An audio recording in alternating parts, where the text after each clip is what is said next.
Սյունիքի նախկին մարզպետ ՀԿ-ական Սուրիկ Խաչատրյանի Ուլնեցի փողոցի այս եռահարկ առանձնատան շուկայական արժեքը ավելի քան 1 միլիարդ 77 միլիոն դրամ է գնահատվում։ Դատախազությունն ընդհանուր առմամբ 5 անշարժ, 3 շարժական գույք ու 6 միլիարդ դրամ է պահանջում բռնագանձել նախկին մարզպետից։ Ընդ որում նշված բոլոր անշարժ գույքերի միջին շուկայական արժեքների հանրագումարը կազմում է ավելի քան 2.5 միլիարդ դրամ։ Բռնագանձվող գույքերի թվում նաև Սյունիքի առանձնատունն է, որը 77 միլիոն դրամ է գնահատվել։ Դատախազությունը նաև 55 միլիոն դրամի 3 ավտոմեքենա է պահանջում Խաչատրյանից։ Նաև թվով 4 իրավաբանական անձանցում մասնակցության իրավունք է ենթակա բռնագանձման, ընդ որում հատկանշական է, որ այդ իրավաբանական անձանցից մեկի, մասնավորապես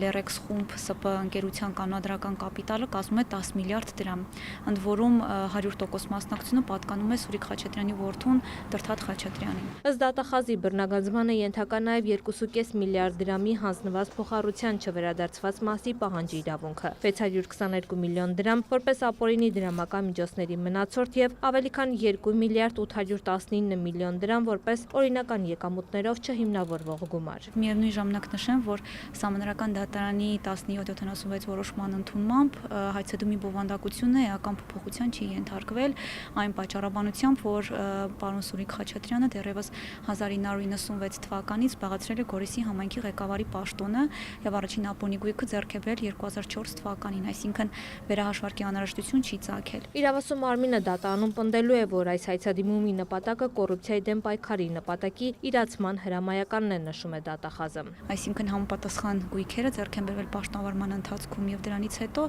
եւ քանի որ օրինական եկամուտներով չեն հիմնավորում, ենթակա են բռնագանձման։ Սուրիկ Խաչատրյանի ներկայացուցիչ Մարգարիտ Աղազարյանը սակայն պնդում է, իր վստահորդի վերաբերյալ ուսումնասիրությունը չէր կարող կապ ունենալ կոռուպցիայի դեմ պայքարի նպատակի հետ, քանի որ այն սկսելու վավերապայմաններ չեն եղել։ Նախքան ուսումնասիրություն սկսելու մասին որոշում կայացնելը Սուրիկ Խաչատրյանի նկատմամբ չեն իրականացվել օպերատիվ հետախուզական միջոցառումներ, հետևաբար օբյեկտիվ իրականության մեջ չեն կարող գոյություն ունենալ այնպիսի միջոցառումների արդյունքում հայտնաբերված տվյալներ ապօրինի ծագում ունեցող գույքի